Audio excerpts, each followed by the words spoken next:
खिदमत है कहानी हमजाद सीजन 3 का 20वां हिस्सा। सरदार बड़ा जालिम और सफाक किस्म का आदमी था। मुझे झोंपड़ी में फेंक दिया गया और मैं फर्श पर बेबस पड़ा हुआ था। मेरे हाथ और पांव को सख्ती से बांध दिया गया था और मुंह पर भी कपड़ा ठोसकर सख्ती से मजबूती से बांधा गया था। मुझे अपने आप पर गुस्सा आने लगा। न जाने मैं अब क्यों इतना बेबस हो चुका था और न जाने क्यों उस लड़की के चक्कर में पड़कर इस मुसीबत में फंस गया था। बस एक बार मुझे वुजू करने का मौका मिल जाए तो मैं हमजाद को दोबारा हासिल कर लूं, उसे बुला लूं और फिर सबको मौत के घाट उतार दूं। इन्हें एड़ियां रगड़ रगड़ कर मरने पर मजबूर कर दूं। इन्हें ऐसी भयानक सजा दूं कि इन्हें पता चल जाए कि शेख जाहिर से पंगा लेने का क्या नतीजा निकलता है। मगर बेबसी ने तो मेरे जैसे हवास मुअत्तल करके रख दिए थे। कितनी देर वही बेबसी के आलम में पड़ा रहा। फिर एकदम ख्याल आया कि भूख से तो पेट में चूहे दौड़ रहे हैं। जालिमों ने अभी तक तो खाने के लिए भी कुछ नहीं दिया। दिन का कौन सा हिस्सा था कुछ मालूम नहीं था। फिर काफी देर के बाद झोंपड़ी का पर्दा हटा और एक आदमी अंदर दाखिल हुआ जिसने हाथ में खाने की ट्रे उठा रखी थी। उसमें रोटी और दाल भी अजीब सी पतली और रोटी भी सूखी हुई थी। पानी का ग्लास उसने वो मेरे सामने रख दिया और मेरे दोनों हाथ खोलने लगा। भाई खुदा के लिए मेरी दोनों टांगों की रस्सी खोल दो। एक ही जैसे लेटे लेटे न जाने कितनी देर से पड़ा हुआ हूँ, थक गया हूँ। लेकिन वो दोनों हाथों से रस्सी ऐसे खोल रहा था जैसे उसने कुछ सुना ही ना हो। भाई कुछ बोलो तो सही, मैंने उसकी तरफ देखकर कहा, मगर उसने सिर्फ मेरे हाथों की रस्सियां खोली और बर्तन मेरे सामने रखकर खामोशी से उठा और वापस पलट गया। तो क्या अब मुझे खाना भी जानवरों की तरह खाना पड़ेगा? यहाँ से भाग निकलने के लिए मुझे क्या करना होगा? कुछ समझ नहीं आ रहा था। भूख भी बहुत लग रही थी। फिर मैंने चारों नाचार खाना शुरू कर दिया। खाना खाने के बाद बर्तन एक तरफ कर दिए। काफी देर गुजर गई, फिर वही आदमी दाखिल हुआ। खामोशी से बर्तन उठाकर चला गया। न जाने उस बेचारी जुबिया का क्या हाल हुआ होगा। हम पता नहीं कि जंगल में किस जगह पड़े हैं, क्या मालूम यहाँ कोई आता भी है या नहीं। अगर इसी जंगल में ये डाकू हमें मार डालें और हमारी लाशें भी यहाँ कहीं ना मिले। नहीं, ऐसा नहीं होगा। मैं इन लोगों से रिहाई जरूर हासिल करूंगा और इनसे इंतकाम भी लूंगा। इनको ऐसा छठी का दूध याद कराऊंगा कि हमेशा याद रखेंगे। बल्कि इन लोगों को जिंदा छोड़ना इंसानियत पर जुल्म होगा। मुझे यहाँ से निकलने के लिए कुछ करना चाहिए। मेरे पाँव भी बंधे हुए थे और हाथ भी दोबारा बांध दिए गए। बिल्कुल हिलने से भी कासिर था। अचानक फिर वो आदमी अंदर दाखिल हुआ। आगे बढ़कर उसने रोजदार ठोकर मेरे पांव पर मारते हुए कहा, अबे उठ, क्या बाप के ड्राइंग रूम में सो रहा है? उनके अल्फाज पर गुस्सा तो बहुत आया, मगर मैं होंठ भेज कर रह गया। उस आदमी ने मेरे दोनों टांगों से बंधी हुई रस्सी खोली। हाथों की रस्सियां बंधी थी, पांव की रस्सियां खोलते ही उसने मुझे कहा, चल उठ। मैं आगे बढ़ने लगा। कहाँ ले जा रहे हो भाई? चल, जैसा कहता हूँ आगे आगे चल, बोलना मना है, उसने कहा। मैं आगे चलने लगा। मैं दिल ही दिल में सोचने लगा, न जाने मुझे कहाँ ले जा रहा है और वो जोबी, न जाने वो बेचारी कहाँ होगी और उसका क्या हाल होगा। आगे खेमे से बाहर निकलकर दाएं तरफ पगडंडी पर चलने लगे। वो मुझे धक्के देता जा रहा था। चल बे, तेज चल। मैं पगडंडी पर आगे की तरफ बढ़ने लगा। पगडंडी पर चलते चलते हम काफी दूर निकल आए और फिर चलते चलते मुझे पानी की आवाज सुनाई देने लगी। मैं ये देखकर हैरान रह गया कि सामने शायद दरिया था, जो अभी यहाँ से तो दिखाई नहीं दे रहा था, मगर उस पगडंडी के दरमियान झाड़ियों के उस पार पानी के चलने की आवाज जरूर सुनाई दे रही थी। मेरी हैरानी की कोई इंतहा न थी। जब मैं उस वक्त पानी ढूंढने के लिए निकला था तो मुझे यहाँ कहीं दूर दूर पानी की मौजूदगी का एहसास नहीं हुआ था, मगर अब ये दरिया शायद वहां से काफी दूर था, इसलिए मुझे इसका पता नहीं चल सका। जब हम पगडंडियों के इख्तिताम पर पहुंचे तो वहाँ एक कच्चा रास्ता दाएं तरफ नीचे उतर रहा था। रास्ते पर चलते ही सामने छोटा सा खुला मैदान नुमा जगह नजर आई और उसी मैदान के साथ साथ दरिया बह रहा था। उसके किनारे डाकुओं का सरदार पांव पसारे एक पत्थर पर बैठा हुआ था, जिसके सामने दो डाकू बड़े मुअद्दब अंदाज में खड़े थे। आदमी मुझे धकेलता हुआ सरदार के ऐन सामने ले गया। सरदार, आदमी हाजिर है। उस आदमी जो मुझे धक्के देते हुए वहां लेकर गया था सर झुकाकर कहा, ठीक है। अच्छा बता बे, तू कौन है? सरदार ने मूंछों को ताव देते हुए कहा। बड़े अजीब अंदाज में मुझे घूर रहा था। सरदार, माई बाप गरीब आदमी हूँ। अच्छा, गरीब आदमी है? सरदार एक हाथ से दूसरे हाथ पर मुक्का बांधते हुए बोला। गरीब आदमी है और एक लड़की लिए जंगल में घूम रहा है, वो भी इतनी हसीन और खूबसूरत लड़की। सच सच बता, तू कौन है और इस जंगल में क्या कर रहा है? सरदार, मैंने कहा ना मैं गरीब आदमी हूँ। आप तो ताकत वाले हैं, मुझ जैसे गरीब आदमी को आप क्या करेंगे? मुझे मार डालेंगे या मुझसे माल मता छीन लेंगे? मेरे पास तो कुछ है नहीं, और अगर मुझे मार डालेंगे तो मुझे मार डालने का आपको क्या फायदा होगा? अरे तू बातें बहुत करता है, सरदार ने गुस्से से चीखते हुए कहा। अपनी जुबान बंद रख। हाँ तू बता जमाले, इसका क्या करूं? सरदार ने एक साथी की तरफ देखते हुए कहा। सरदार, मेरा ख्याल है कि लड़की रख लेते हैं। ये आदमी बेकार है, हमारे किसी काम का नहीं। इसे मारकर दरिया में फेंक देते हैं। लड़की तो हमारे काम आएगी ना सरदार, उसने एक आंख शैतानी से दबाते हुए कहा।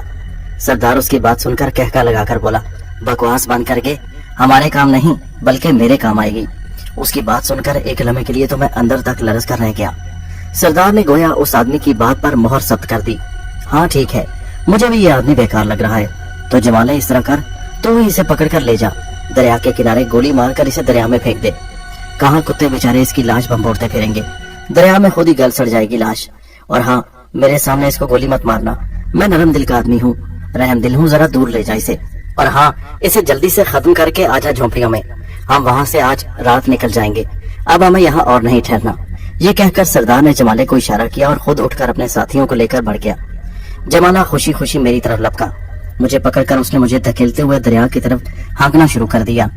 वो मुझे लेकर वहाँ से काफी दूर जाना चाहता था, क्योंकि सरदार ने हुक्म दिया था कि इसे यहाँ से दूर ले जाकर मार डाल। वो मुझे लिए हुए दरिया के आगे बढ़ने लगा। मैं खौफ से दरिया की तरफ देखने लगा। मेरी मौत यकीनी थी। मुझे यकीन हो चुका था कि दरिया के किनारे पहुंचकर वो जमाला मुझे गोली मार देगा और फिर मुझे दरिया में फेंक देगा। मेरा जहन तेजी से काम करने लगा। अब अपनी जान बचाने के लिए कुछ करना पड़ेगा। दरिया के नजदीक पहुंच गए थे और उसके किनारे किनारे आगे बढ़ रहे थे। अचानक मेरे जहन में ख्याल आया कि पानी तो मेरे सामने है और अगर वजू का मसला हल हो जाए, अगर ऐसा हो जाए तो मैं फिर हमजाद को बुला सकता हूँ, तो मुझे फौरन दरिया में छलांग लगा देनी चाहिए। मगर नहीं, ऐसा ना हो कि दरिया में किसी पत्थर या चट्टान से टकराकर जख्मी हो जाऊं और वजू से पहले ही मेरा काम तमाम हो जाए। मगर जो कुछ करना था इन चंद लम्हों में ही करना था।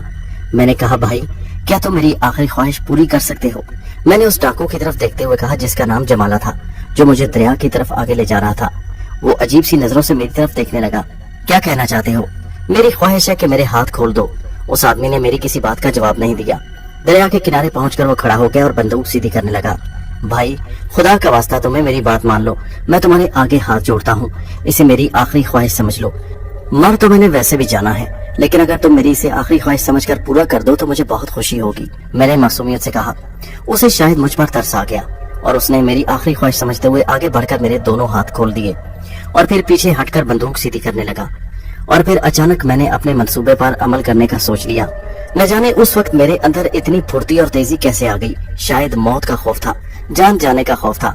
मैंने अचानक बिजली की सी तेजी के साथ उसके ऊपर छलांग लगाई और अपनी टांगों का एक भरपूर वार उसकी पसलियों में किया। बंदूक सीधी होते होते उसके हाथों से दूर जा गिरी और वो ऊं की आवाज निकालते हुए पीछे जा गिरा। मेरे लिए बस इतना लम्हा ही काफी था। मैंने फौरन दरिया में छलांग लगा दी। दरिया में गिरते ही मैं तेजी से आगे की तरफ तैरने लगा। पीछे से मुझे फायरिंग की आवाज सुनाई दी। शायद वो मुझ पर फायर कर रहा था, मगर तैराकी मेरे काम आ गई। मैं तेजी से आगे की तरफ बढ़ने लगा। मैं इधर उधर जुल देकर आगे बढ़ रहा था ताकि उसे निशाना बांधने में कामयाबी ना हो। थोड़ी दूर पहुंचकर मैंने सर उठाकर बाहर देखा। दूर दूर तक कहीं उसका नामो निशान नहीं था। इसका मतलब था कि वो मायूस होकर वापस लौट चुका था। उसके ख्याल में शायद मैं पानी में डूबकर मर चुका था या मुझे गोली लग चुकी थी। पानी में नहाते ही मेरी वजू की हाजत पूरी हो गई और मैं पाकी की हालत में आ गया। मैंने फौरन किनारे की तरफ बढ़ते ही हमजाद को हाजिर होने का हुक्म दिया। हमजाद मेरे सामने था। उसने मुझे यूं पानी में देखा तो उसने फौरन आगे बढ़कर मेरा हाथ थाम लिया। आका आंखें बंद कर लीजिए। उसकी आवाज मेरे कानों से टकराई तो मैंने आंखें बंद कर ली। उसने मुझे आंखें खोलने का कहा। जब मैंने आंखें खोली तो मैं उसी दरिया के किनारे एक जगह खड़ा था। हम वहां से काफी दूर निकल आए थे। ये सब कैसे हुआ? हमजाद ने मुझसे पूछा और फिर मैंने मुख्तसरन उसे तमाम हालात सुना दिए। वो लड़की जोबिया जो है वो अभी तक उन डाकुओं के कब्जे में है। उसे उनसे छुड़ाने के लिए हमें जाना होगा। हमजाद कहने लगा, आप यहीं ठहरिए, मैं जाता हूँ। नहीं हमजाद, मैं चाहता हूँ तुम भी मुझे साथ ले चलो। तुम्हारे होते हुए तो मुझे हाथ तक न लगा सकेंगे। तो हमजाद ने मुझे फौरन हाथ थामने का कहा। जब मैंने आंख खोली तो हम उसी जगह पर मौजूद थे। मुझे थोड़ी ही दूर वही झोंपड़ी दिखाई दी। मैंने दरख्त की ओर से देखा। मुझे डाकू खड़े हुए दिखाई दिए। सरदार भी पास ही मौजूद था और वो लड़की भी खड़ी थी। सरदार बड़ी कमीनी निगाहों से उसे देख रहा था। तेरे यार को तो हमने खत्म कर डाला, अब तक तो उसकी लाश भी न जाने बहकर कहाँ पहुंच चुकी होगी। जिद छोड़ दे और हमारे साथ चल, हम तुझे दौलत में तोल देंगे, बस हमारा ख्याल रखती जा। इतना कहकर उसने शैतानी मुस्कुराहट के साथ आंख दबाते हुए उस लड़की की तरफ देखकर कहा। मेरा खून खोल उठा। कुछ भी हो जाए मुझे दौलत का लालच मत दो। तुम लोगों के साथ जाने से बेहतर है मैं अपनी जिंदगी खत्म कर लूं, मैं खुदकुशी कर लूं। मुझे भी उसी दरिया में बहा दो, मुझे भी गोली मार डालो। जोबिया ने धारते हुए कहा। ले जमाले, मैंने कहा था ना वो लड़का इसी का यार है। अब उसकी मौत की वजह से ये ऐसा कर रही है। कैसी बेवकूफ औरत है। जमाले इसे कुछ समझा, सरदार ने कहा। इधर हमजाद मुझे कहने लगा, आका मेरा ख्याल है अब पानी सर से ऊपर हो चुका है। तो फिर क्या, मुझे अब जाना पड़ेगा। हमजाद ने कहा। आका आप यहीं खड़े रहिए और तमाशा देखिए, हमजाद ने कहा और फिर फौरन उनकी तरफ बढ़ने लगा। और सरदार के पास जाकर खड़ा हो गया। सरदार और उसके साथी तो उसे देख नहीं सकते थे। मैं जानता था कि हमजाद ऐसा काम करेगा कि फौरन उन लोगों को रास्ते से हटा देगा। हमजाद एक ऐसे डाकू के पास खड़ा हो गया जिसने कंधे से बंदूक लटका रखी थी। अचानक उसे झटका लगा और फिर फौरन ही उसके जिस्म में हमजाद दाखिल हो चुका था। उस आदमी ने अपने कंधे से बंदूक उतारी और सरदार का निशाना लेकर गोली चला दी। ये आनन फानन हुआ। अचानक ही ऐसा हुआ कि सारे डाकू हक्का बक्का रह गए। सामने सरदार की लाश पड़ी तड़प रही थी। दूसरे डाकू जो शायद सरदार के बहुत ज्यादा वफादार थे, उसने फौरन बंदूक उतार कर गोली उस पर चला दी। वो मर गया, मगर हमजाद पहले ही उसका जिस्म छोड़ चुका था। वो दूसरे डाकू के जिस्म में घुस गया और उसकी बंदूक से दूसरे डाकुओं को निशाना बनाने लगा और फिर वहां ये खूनी खेल शुरू हो गया और चंद ही लम्हों में सारे डाकू एक दूसरे को गोलियां मार मार कर खत्म कर चुके थे। और थोड़ी ही देर के बाद वहां पर जोबिया खड़ी थी। उसे समझ नहीं आ रहा था कि अचानक क्या हो गया। डाकू अपने ही साथियों पर एक दूसरे पर गोलियां चलाने लगे, लेकिन ऐसा शायद गैबी मदद थी। वो खुश हो गई। मैं फौरन दरख्त की ओट से निकलकर उसके पास पहुंचा तो वो मुझे देखकर हैरान रह गई। तुम जिंदा हो? उसके चेहरे पर खुशी थी। मुझे तो डाकुओं ने यही बताया था कि उन्होंने तुम्हें मारकर दरिया में फेंक दिया था। मैंने आगे बढ़कर कहा, मैं तुम्हें छोड़कर कैसे जा सकता था। मेरी बात सुनकर उसने शर्म से निगाहें झुका ली। अब उसे शायद अपने पिछले रवैये पर अफसोस होने लगा था। वो समझ रही थी कि शायद मैं मर चुका हूँ, मगर अब जब उसे मालूम हुआ कि मैं सिर्फ उसकी जान बचाने की खातिर दोबारा वापस आया हूँ, तो उसके ख्यालात मुमकिन था मेरे बारे में बदल गए हों। इतने में हमजाद मेरे पास पहुंच गया। कहने लगा, आका, रात होने का इंतजार मत कीजिए, इसमें कुछ और खतरात भी हैं। यहाँ से जितनी जल्दी हो सके निकल चलिए। जंगल खतरनाक है, यहाँ डाकू भी हैं और जंगली जानवर भी। लड़की मेरे साथ आगे बढ़ने लगी। मैंने हमजाद को इशारा किया। हमजाद ने फौरन आगे बढ़कर उसकी आंखों पर हाथ रख दिया और दूसरे ही लम्हे वो बेहोश होकर गिर पड़ी। हमजाद ने उसे फौरन थाम लिया। वो बेहोश हो चुकी थी क्योंकि अब उसे हमने यहाँ से उठाकर ले जाना था। हमजाद ने आगे बढ़कर मेरा हाथ थामा। लड़की को उसने अपने कंधे पर उठा रखा था। मैंने आंखें बंद कर ली। जिस्म को झटका लगा और जमीन हमारे नीचे से गायब हो गई। मुझे कुछ देर हवा में उड़ता हुआ अपना जिस्म महसूस हुआ। जब हमजाद की आवाज दोबारा टकराई तो मैंने आंखें खोली। अपने आप को एक बस्ती से कुछ फासले पर खड़े पाया। दूर कच्चे मकानात नजर आ रहे थे। लड़की बदस्तूर बेहोश थी और हमजाद ने उसे कंधे पर उठा रखा था। हमारे पास ही गालिबन कोई खेत थे और खेतों के इख्तिताम पर मकानात का सिलसिला शुरू हो जाता था। काफी वसी और अरीज खेत थे। ये कौन सी जगह है? मैंने पूछा। ये बहावलपुर रियासत की नवाही आबादी है, बस्ती है। इसी बस्ती के करीब ये लड़की रहती है। मगर इस लड़की ने तो किसी शहर का नहीं आका, ये बहावलपुर रियासत के बारे में इसने कहा था। मैं इसके बारे में पूरी मालूमात ले चुका हूँ। ये वो सामने जो आपको बस्ती दिखाई दे रही है, खेतों के उस तरफ, ये उसी जगह की रहने वाली है। इसे होश में आने दीजिए, ये खुद आपको बताएगी। अच्छा, तो तुम इसे होश में ले आओ। जी आका। उसने सर हिला दिया और उसने लड़की को नीचे दरख्त के साथ बिठा दिया। फिर उसने आगे बढ़कर उसके माथे पर हाथ रखा तो लड़की ने आंखें खोल दी। लड़की सिर्फ मुझे देख पा रही थी। हम कहाँ हैं? लड़की ने हैरान होते हुए कहा। हम तुम्हारी रियासत बहावलपुर पहुंच चुके हैं। मैंने कहा तो वो पलकें उठाकर मेरी तरफ देखने लगी। वो जैसे हैरान हो रही थी कि एकदम हम बहावलपुर कैसे पहुंच गए। वो देखो, सामने तुम्हारी बस्ती है। मैंने बस्ती की तरफ इशारा किया तो वो गर्दन घुमाकर उस तरफ देखने लगी और फिर हैरत से सुन होकर रह गई। मगर हम इतनी जल्दी यहाँ कैसे पहुंच गए? तुम इस बात को छोड़ो, तुम मुझे अपने घर ले चलो। मैं तुम्हारी सौतेली माँ से मिलना चाहता हूँ। मैंने कहा तो वो एकदम घबरा गई और खौफजदा लहजे में बोली, नहीं नहीं, वो हमें जिंदा नहीं छोड़ेगी। ये तुम मुझ पर छोड़ दो। मेरी कुछ पुरस्कार ताकतों से हल्की हल्की तो वो वाकिफ हो गई थी। जिस तरह मैं अचानक उसे जमुनानगर से यहाँ बहावलपुर ले आया था, ये कोई ऐसी बात थी जो किसी आम आदमी के बस की बात नहीं थी। लेकिन मुझे कुछ कुछ वो समझने लगी थी। सच सच बताओ, तुम कौन हो? लड़की मेरी तरफ देखते हुए बोली। मैं कौन हूँ? तुम्हारी तरह का एक आम इंसान हूँ। नहीं, मुझे तुम आम इंसान नहीं लगते। तुम कोई जादूगर हो या... छोड़ो इस बात को, मैं कोई जादूगर वादूगर नहीं हूँ। मैं एक आम इंसान हूँ बस। लेकिन तुम मुझे वहां से... मैंने कहा ना, छोड़ो इस बात को, तो मुझे अपने घर ले चलो। वो आसानी से मान नहीं रही थी। मुझे कुछ देर लगी उसे इस बात पर राजी करने में, लेकिन बिल आखिर मैंने उसे इस बात पर आमादा कर लिया और फिर मुझे लिए हुए वो खेतों के दरमियान पगडंडी की तरफ बढ़ गई। अब हम उसके घर की तरफ जा रहे थे। दूर से नजर आने वाले कच्चे पक्के मकानात में उस लड़की का घर था, जहाँ उसकी सौतेली माँ रजिया रहती थी, जो निहायत ही जालिम और सफाक औरत थी, जिसने श्यामलाल के साथ नाजायज ताल्लुकात बना रखे थे और अपने शोहर को भी कत्ल कर दिया था। मैं जिस गुनाह का मुर्तकिब हो चुका था, मुझे उस पर पशेमानी थी और मैं उसका खुमियाजा इसी तरह अदा करना चाहता था कि मैं इस बेघर, मजबूर, मुसीबत ज़दा लड़की को इसकी सौतेली माँ से इसका घर वापस दिलवा दूं, इसको इसका ठिकाना वापस दिलवा दूं, इसका वो घर जो इसके माँ बाप ने सिर्फ इसके लिए छोड़ा था। और इसकी खोई ही इज्जत इसको वापस मिल जाए। ये घर से भागी हुई लड़की जो बाहर न जाने किन किन मजालिम का शिकार हुई थी, अगर वो इसे बेच देते तो फिर न जाने ये हिंदुस्तान से बाहर कौन से मुल्क में चली जाती और फिर शायद मरते दम तक वापस न आ सकती। मैं इसे इसका असली घर वापस दिलाना चाहता था। मैं उस गुनाह का अजाला करने के लिए इससे निकाह करने पर भी तैयार था। लड़की जो जो पगडंडी पर अपने घर की तरफ बढ़ती जा रही थी, उसकी हालत अजीब होती जा रही थी। उसकी आंखें आंसुओं से भरी हुई थी। उसके दिल की हालत में जान सकता था। ये वही घर था जहाँ उसने परवरिश पाई, जहाँ वो पैदा हुई, जहाँ उसने अपने माँ बाप को खोया था। घर की तरफ बढ़ते हुए उसकी हालत देखकर मेरा भी दिल गिरफ्तार हो चुका था। मेरे दिल में वो उदासी ने टेरे लगा लिए। हम चलते चलते मकानों के करीब पहुंच गए। मैंने कहा, ज़ोबिया, तुम्हारा घर इनमें कौन सा है? कहने लगी, वो सामने जो आपको गली नजर आ रही है। उसने सामने की तरफ इशारा किया।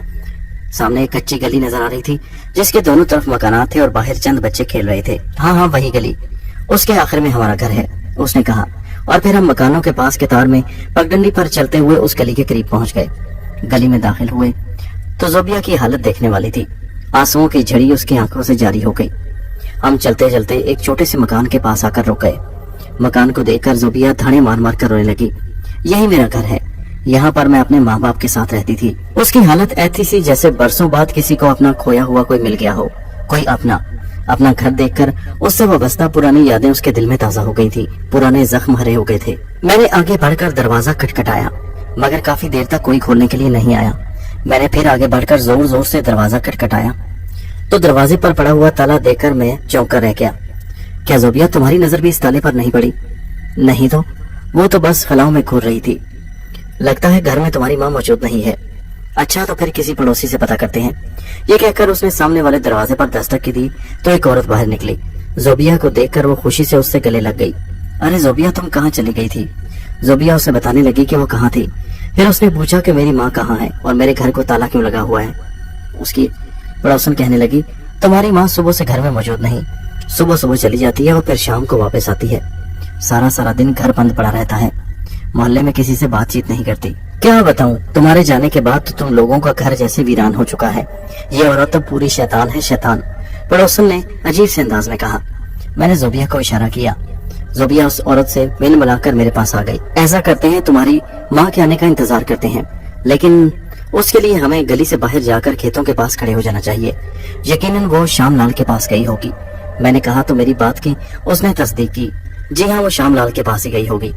क्या तुम बता सकती हो कि श्यामलाल कहाँ रहता है? ज़ोबिया ने बताया कि इस गांव से बस्ती से बाहर एक छोटा सा पुराना खंडर है जहाँ पर श्यामलाल बैठा अपने जाप में मसरूफ रहता है।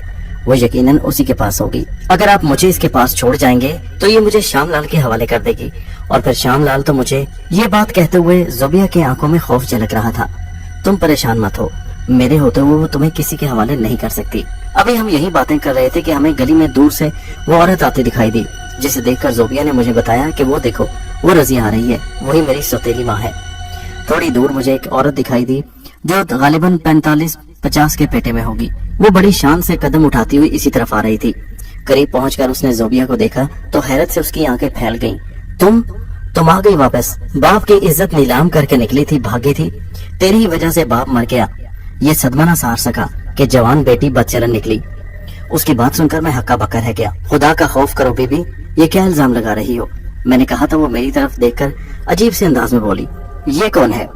तू कौन है और हमारे घर के मामले में क्यों टांग अड़ा रहा है? हाँ, पूरा जग जानता है कि ये लड़की बदचलन है। इसी की वजह से इसका बाप मारा गया। वो ये सदमा बर्दाश्त न कर सका। लड़की की बेहूदगियां और इसकी बदचलनी उससे बर्दाश्त न हो सकी और ये तो मुझे ही सौतेली होने का इल्जाम देती है। इस पूरे मोहल्ले वालों से पूछो, क्या मैं सौतेली हूँ? क्या मैंने इसके साथ जुल्म किया? और ये जो हमारे माथे पर कलंक का टीका लगाकर यहाँ से भाग गई, न जाने किस यार के साथ। और फिर अचानक वो बोली, तू कौन है? कहीं तू ही तो इसका यार नहीं? रज़िया के मुंह से अपने लिए इतनी बेहुदा बात सुनकर मैं गुस्से से लरज़ उठा। बकवास बंद करो अपनी और मेरी बात ध्यान से सुनो। ये लड़की हमें एक ऐसे गिरोह से मिली है जो लड़कियों को यहाँ से स्मगल करके हिंदुस्तान से बाहर भेजता है। इस लड़की की बड़े मुश्किल से जान छुड़ाई हमने और इसी के कहने पर इसका घर ढूंढते हुए हम यहाँ तक पहुँचे हैं। रज़िया आंखें मटका कर बोली, हाँ तो फिर किसने कहा था घर से भागे? ये घर से भागी हुई बदचलन लड़की है। मैं इसे अपनी बेटी नहीं मानती। तुम सौतेली माँ हो, मगर कुछ तो खुदा का खौफ करो। मैंने कहा, हाँ सौतेली हूँ, इसीलिए तो मैंने तो इसके साथ कोई बुरा नहीं किया। ये खुद ही घर से भाग गई थी। اس کے جانے کے بعد اس کا باپ اس صدمے کو برداشت نہ کر سکا. اس کے سر پر تو اس کے باپ کا خون ہے. میں بڑی حیرت سے اس عورت کو دیکھ رہا تھا جو بڑی ڈٹائی سے اپنے گناہ کو چھپانے کی کوشش کر رہی تھی، جبکہ زوبیہ ایک طرف پریشان اور ہکا بکا کھڑی تھی. دراصل وہ رضیہ سے ڈر گئی تھی. رضیہ کے سر پر شیام لال کا ہاتھ تھا اور شیام لال ایک خطرناک آدمی تھا جس کا اندازہ مجھے ہو چکا تھا. زوبیہ بار بار کہہ رہی تھی کہ وہ سوتیلی ماں کے پاس نہیں آنا چاہتی. اسے یا تو سزا دی جائے یا اس کا گھر خالی کروایا جائے. خود مجھے بھی اس عورت رضیہ سے کسی بھلائی کی کوئی توقع نہیں تھی اور میں جانتا تھا کہ وہ زوبیہ کو شیام لال کے حوالے کرنے میں بالکل تامل نہیں کرے گی. مگر میں چاہتا تھا کہ ایک مرتبہ اس کی بستی کے لوگوں کے سامنے زوبیہ کو اس کے گھر میں داخل کر دوں. اس کے بعد رضیہ کو کیا سزا دینی ہے اور شیام لال سے کیسے نپٹنا ہے اس کا فیصلہ بعد میں کریں گے. اور پھر واقعی اس گلی میں تھوڑی ہی دیر میں محلے کے لوگ اکٹھے ہو گئے. لوگ طرح طرح کی بولیاں بولنے لگے. زیادہ تر لوگوں کا خیال زوبیہ کے بارے میں اچھا تھا. وہ اسے ایک نیک باپ کی بیٹی سمجھتے تھے اور کہنے لگے ضرور حالات ایسے بن گئے ہوں گے کہ اس نے گھر چھوڑا ورنہ وہ برے کردار کی نہیں ہے. اور پھر لوگوں کے سمجھانے بجھانے پر بالآخر رضیہ کو اسے گھر لے جانا ہی پڑا. لوگ مجھے کسی فلاحی تنظیم کا نمائندہ سمجھ کر میری عزت کرنے لگے. پھر میں نے کہا میں ان دونوں ماں بیٹی کی آپس میں صلح کروا دیتا ہوں اور ان دونوں کے معاملات کو آپس میں اچھے طریقے سے نپٹا کر یہاں سے چلا جاؤں گا. میرے اس طرح کہنے پر رضیہ کو مجبوراً زوبیہ کو ساتھ لے کر گھر جانا پڑا اور میں ان دونوں کے ساتھ ان کے گھر میں داخل ہوا. وہ ایک چالاک اور نہایت گھاک قسم کی عورت تھی جس پر بھروسہ کرنا نہایت بے وقوفی تھی اور میں زوبیہ کو اس گھر میں اکیلے چھوڑنا نہیں چاہتا تھا. رضیہ کو اس کے جرم کی سزا دینا بھی باقی تھا اور اس کے ساتھ ساتھ شیام لال کو بھی. ان دونوں نے مل کر زوبیہ کے والد کا قتل کیا تھا اور وہ زوبیہ سے بھی کسی قسم کی رعایت نہ کرتے. مگر یہ سارا ڈرامہ اس لیے رچایا گیا تھا کہ زوبیہ کو ایک مرتبہ اس کے آبائی گھر میں لایا جائے. اس کے بعد ان دونوں کے ساتھ کیا سلوک کرنا ہے یہ دیکھا جائے گا. ان دونوں کی صلح کروانے کے بعد میں نے کہا کہ میں اپنی فلاحی تنظیم کی طرف سے ایک بار پھر آپ کے گھر آؤں گا. آپ دونوں ماں بیٹی کے تعلقات آپس میں اچھے ہونے چاہیے. ایک اس آدمی کی بیٹی ہے، یہ گھر اس کی وراثت میں ہے، اور دوسری اس کی بیوی. لہٰذا تم دونوں کو یہی چاہیے کہ دونوں اس گھر میں مل کر رہو. میرے اس طرح سمجھانے بجھانے پر اور محلے والوں کی وجہ سے دونوں کو بالآخر مجبوراً چپ ہونا پڑا. پھر میں ان سے رخصت لے کر وہاں سے نکل پڑا، لیکن نکلنے سے پہلے میں نے یہ کہہ دیا کہ میں اس گھر کے چکر لگاتا رہوں گا اور آپ دونوں کے درمیان آپس میں کیسی نبھ رہی ہے یہ دیکھوں گا. بستی سے باہر آ کر میں نے حمزاد کو طلب کیا. حمزاد کہنے لگا آقا اس طرح کھیل کچھ لمبا نہیں ہو گیا، آپ کو تو فوراً اسے سزا دے کر اس کا قصہ ہی تمام کرنا چاہیے. میں نے کہا حمزاد نہیں، جو میں سمجھتا ہوں وہ تم نہیں سمجھتے. میں اس کو عزت سے اس کے گھر چھوڑایا ہوں. اب اس کے بعد زوبیہ کو وہاں سے ذلیل و رسوا کر کے نکالا جائے گا اور پھر اس کے ساتھ ساتھ شیام لال کو بھی دیکھنا ہے. میں جانتا ہوں اس طرح زوبیہ کو وہاں پر چھوڑنا اس کی زندگی خطرے میں ڈالنے کے برابر ہے، مگر مجبوراً مجھے یہ قدم اٹھانا پڑا. اگر ہم ویسے ہی اس کی ماں رضیہ اور شیام لال کو راستے سے ہٹا دیتے تو پھر مجرم زوبیہ بنتی. اب زوبیہ عزت سے اپنے گھر واپس آ گئی ہے. اب ان کے ساتھ کیا کرنا ہے اب اس پر سوچنا پڑے گا. جی ہاں آقا، آپ جانتے ہیں نا کہ رضیہ نے اپنے خاوند کا قتل کیا ہے اور زوبیہ جانتی ہے کہ اس کے باپ کی قاتل اس کی سوتیلی ماں رضیہ ہے اور اس کے ساتھ اس کا ساتھی شیام لال. لہٰذا وہ کیسے اپنی سوتیلی ماں کو برداشت کرے گی؟ وہ تو اسے جان سے مار ڈالنا چاہے گی. اور دوسری طرف رضیہ بھی اپنے راستے میں آنے والے اس کانٹے کو نکالنا چاہے گی.